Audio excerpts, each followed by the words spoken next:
Bismillahirrahmanirrahim. Assalamu alaikum to all.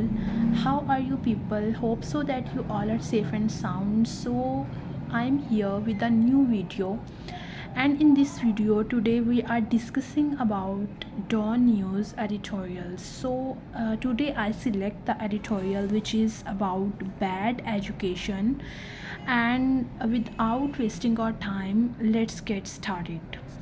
सबसे पहले हम बैड एजुकेशन के बारे में बात कर लेते हैं। आपने जब भी इस तरह कोई आर्टिकल रीड करना है तो सबसे पहले उसका जो एक थीम लाइन होती है उसको पढ़ लेना है, जो कि हमारे सामने यहाँ पर दी हुई है।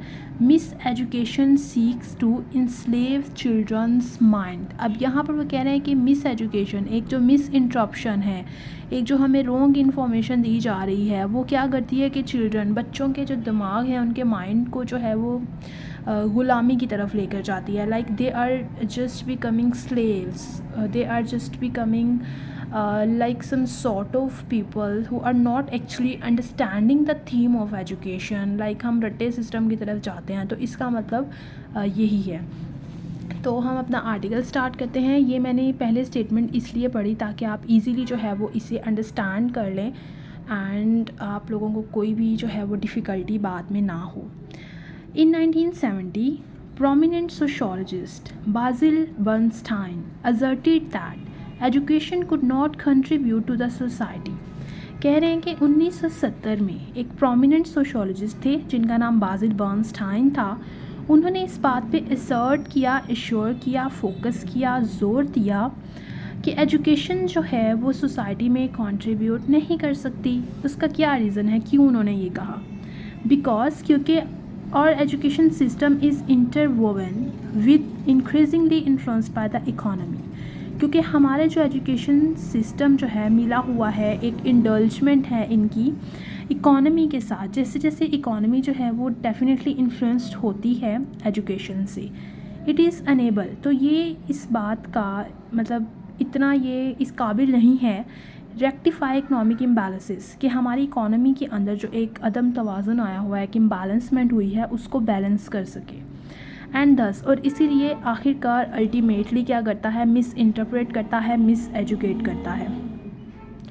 Educational theorist John Dewey define. अब यहाँ पर जॉन डेवी ने क्या किया है, मिस एजुकेशन को डिफ़ाइन किया है कि एक ऐसा सिस्टम जो कि स्टिफल कर दे, दबा दे, शिवर यानी जिसे हम कहते हैं कि किसी की आवाज़ को दबा देना, किसी की जो मेंटल कैपेबिलिटी है उसको स्पॉइल कर देना। तो यहाँ पर वो बता रहे हैं कि चिल्ड्रन जो हमारी क्यूरियोसिटी होती है, क्रिएटिविटी है, क्रिटिकल थिंकिंग है, उसको एक्चुअली जो है ये प्रॉपरली एश्योर नहीं कर रहा होता, हमारी क्रिटिकल थिंकिंग को दबा देता है। अकॉर्डिंग टू हिम, उन्होंने ये बात की है कि स्टूडेंट जो हैं वो एक्चुअली मिस एजुकेशन प्रमोट करती है सोसाइटी, और उससे क्या होता है, indoctrination and seeks to slave in mind. Indoctrination का मतलब होता है कि एक ऐसी चीज़ को प्रमोट करना, लाइक जिसे हम कहते हैं कि किसी को नसीहत करना, तलकीन करना। तो उससे क्या होता है कि हमें ये पता है कि नेक्स्ट पर्सन को ये चीज़ पता ही नहीं है और उसने जो है वो हमें डेफिनेटली कुछ कहना ही नहीं है, हम उसे तलकीन कर रहे हैं।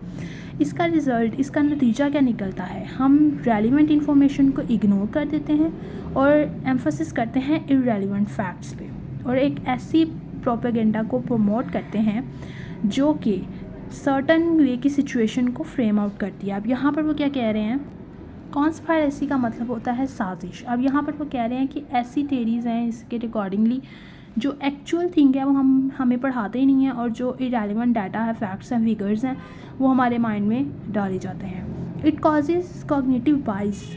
अब ये कॉग्निटिवली भी बाइस है कि हमारी जो मेंटल एबिलिटी है, हमारी जो थिंकिंग चीज़ को सोचने की एबिलिटी है वो ज़रा कम हो जाती है, बल्कि ख़त्म ही हो जाती है। It makes us miss interpret information.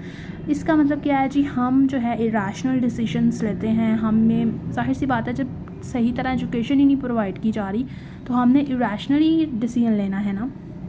Likewise, अब यहाँ पर वो एग्ज़ाम्पल दे रहे हैं कि फॉर एग्ज़ाम्पल एक स्टूडेंट का एजुकेशनल एक्सपीरियंस जो है वो अब आउटसाइड ऑफ इट स्कूल में ऐड करता है, तो वो क्या होता है, it will be like difficult for him. ठीक है, क्योंकि उसने वही स्ट्रैटेजीज जो हैं वो अपनी प्रैक्टिकल लाइफ में इम्प्लीमेंट की, but that will ultimately he faces a real difficulty in rapid progress. Okay, it is regrettable कि मतलब यहाँ पर जो है हमें पछतावा है कि एजुकेशन जो है हमारी कंट्री में वो इन टर्म्स ऑफ अंडरस्टैंडिंग जो है सोसाइटी के अंदर वो नहीं दे रहे. लाइक हमारी इकोनॉमी अगर हम देख लें, सोशो पॉलिटिकल देख लें, बहुत ज़्यादा इश्यूज़ आ रहे हैं क्योंकि बैड एजुकेशन है, पुअर एजुकेशन है, एजुकेशन का लेवल जो है वो हाई नहीं है. तो ये यहाँ पर यही उन्होंने बात बताई हुई थी. उसके बाद जी हम यहाँ से पढ़ते हैं the type of education that emphasis. अब यहाँ पर मैं आपको बात बताती हूँ कि ये जो एजुकेशन का आर्टिकल है इसके अंदर भी बहुत सी ऐसी टर्म्स हैं जो मैंने पहले नहीं सुनी, हमने से किसी ने नहीं सुनी. लाइक यहाँ पर होगी, ये है डॉगमेटिक ट्रुथ्स. तो ऐसी टर्म्स जो होती हैं, ये फ्रेजेस है, बेसिकली एक टर्म है, यूज़ की जाती है. तो ऐसी टर्म्स को आपने क्या करना है कि आपने बिल्कुल पैनिक नहीं होना and just only skip that. Only just once Google करो, उसकी प्रोनाउंसिएशन देख लो या फिर उसका एक आइडिया ले लो, but don't try to drag that. उसको जान के इतना ड्रैग आउट नहीं करना, उसको जो है वो पैनिक नहीं होना उसे देख के. ठीक है, इसलिए मैंने इसको स्किप कर दिया to be honest. The type of education, अब यहाँ पर जो कह रहे हैं जी हमारे पास एक एजुकेशन की टाइप है जिसमें इंडिविजुअल और पब्लिक लाइफ के दरमियान कनेक्शन बताया जाता है और सोशल रिस्पॉन्सिबिलिटी का भी बताया जाता है. अब ये एजुकेशन जो है इसके ऊपर उसको ज़ोर देती है और इसको जो है अनफॉर्चुनेटली इग्नोर कर दिया जाता है. अब ये क्या कह रहे हैं यहाँ पे कि ऐसी एजुकेशन हमें देनी चाहिए जो ना सिर्फ इंडिविजुअलिटी को बल्कि पूरी जो सोशल रिस्पॉन्सिबिलिटी है उसको देखे. लेकिन उसको इग्नोर किया जाता है अनफॉर्चुनेटली. उसका रिज़ल्ट क्या निकलता है कि टीचर्स जो हैं वो एक्चुअली, यहाँ पर बात हो रही है कि टीचर्स एक्चुअली मिस इंटरप्रेट करते हैं, रट्टा लगवाते हैं मेमोरी, मतलब आपने क्रैम करना है, क्रैमिंग की यहाँ पे टर्म हम यूज़ कर लेंगे. तो उनके ऊपर जी इम्पोज कर देते हैं कि यार ये आपने क्रैम करना है, रट्टा लगाना है. और उससे क्या होता है कि स्टूडेंट जो है उसकी एबिलिटी वो बन डाउन हो जाती है बहुत ज़्यादा, और स्टूडेंट जो है वो इस काबिल नहीं रहता, कैपेबल नहीं रहता कि वो इन फ्यूचर कोई भी क्रिएटिविटी कर सके, क्रिएटिव थिंकिंग कर सके. राइट. अब यहाँ पे वो बता रहे हैं कि हम जो है इस चीज़ के ऊपर फोकस करते हैं. यहाँ पे उन्होंने 2 टर्म्स बताई हैं. एक तो हमें बताया है आउट ऑफ स्कूल चिल्ड्रन और सेकेंडली हमें बताया है out of learning children. Like एक तो चिल्ड्रन ऐसे हैं जो कि स्कूल ही नहीं आते, दूसरा वो जो लर्निंग सिस्टम को जो है ना वो एक्चुअली इबॉलिश कर रहे हैं और वो इस चीज़ को डिमॉन्स्ट्रेट करते हैं कि लाइक हमने पढ़ना ही नहीं है. तो यहाँ पर जो है उन्होंने इस चीज़ के ऊपर फोकस किया कि वो यहाँ पर जो है वो लीव नो एनी रूम कि जिसमें वो इंडिपेंडेंट थिंकिंग कर सकें. अब लाइक मैं बार बार जो है वो चीज़ें रिपीट कर रही हूँ, हर पैसेज में, पैराग्राफ में जो है वो थिंग्स रिपीट हो रही हैं. लाइक हर चीज़ को उन्होंने डिफरेंट वे से यहाँ पर बताया हुआ है. There is little faith in education. अब यहाँ पर जो है वो कह रहे हैं कि अब एजुकेशन के अंदर जो है वो लिटिल फेथ इसलिए रहा है कि इसकी जो करंट एजुकेशन हमारा सिस्टम है जो स्ट्रक्चर्ड है, परपेचुएट का मतलब होता है कि उस चीज़ किसी चीज़ के अंदर इंडल्ज हो जाना.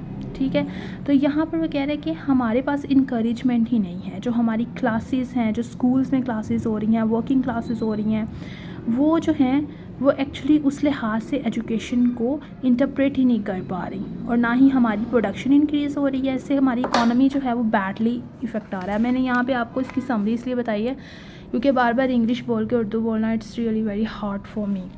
सो यहाँ पर हम देख लेते हैं, इसका थोड़ा कंक्लूजन देख लेते हैं क्या क्या बताया उन्होंने.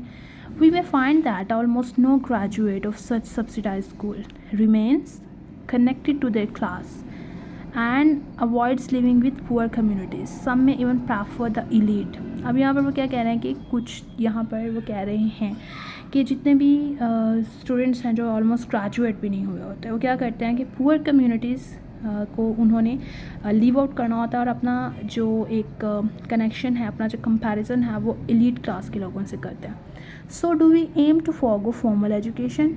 क्या हम जो है फॉर्मल एजुकेशन को भूल गए हैं, पीछे छोड़ रहे हैं. हमें इस चीज़ के बारे में क्लियर होना चाहिए कि हमारा एजुकेशन सिस्टम, इसका स्ट्रक्चर क्या है, इसका कॉन्टेक्स्ट क्या है, पावर क्या है, पॉलिसीज़ क्या होनी चाहिए, एजुकेशनिस्ट, पॉलिटिशियंस, ये सारी चीज़ें जो एक सोशो इकोनॉमिक जो इनएबिलिटी है उसको फोकस करना चाहिए. हमें जो है इस चीज़ पे फोकस करना चाहिए कि स्टूडेंट्स को लर्निंग स्पेसेस दी जाए. ठीक है, उनको जो है वो आइडियोलॉजीज़ प्रोवाइड की जाएँ, उनको प्रैक्टिकल वे में जो है वो तैयार किया जाए, ना कि उनको क्रैम करवाया जाए। ओके, सो यहाँ पर ये वाला आर्टिकल मैंने इसलिए सेलेक्ट किया था। मैं हमेशा आपको इस चीज़ पे एम्फोसिस करती हूँ कि first of all you should focus on the area of FPSC syllabus, right? And secondly, it's under my interest, मुझे इंटरेस्ट था इस आर्टिकल को, शो हो रहा था कि इजी भी है, इंटरेस्टेबल भी है और समझाने में भी मज़ा आएगा। और यहाँ पर मैं आपको बाकी आर्टिकल्स भी दिखा देती हूँ कि वो मैंने क्यों नहीं किया है। अच्छा, ये कार्बन एमिशन से रिलेटेड था, बिल्कुल भी इंटरेस्टेड नहीं लगा। और ये देख लें जी आप, ये मैंने यहाँ पर वर्ड्स मीनिंग लिखे हैं, थोड़े ही थे इसके अंदर, इतनी कोई ख़ास वो कैप जो है वो हाई लेवल की नहीं यूज़ की। तो गाइज़, अगर आप लोगों को मेरी वीडियो पसंद आती है तो मुझे कमेंट सेक्शन में ज़रूर बताइएगा। अपना ख्याल रखिएगा। Stay blessed. अल्लाह हाफिज़।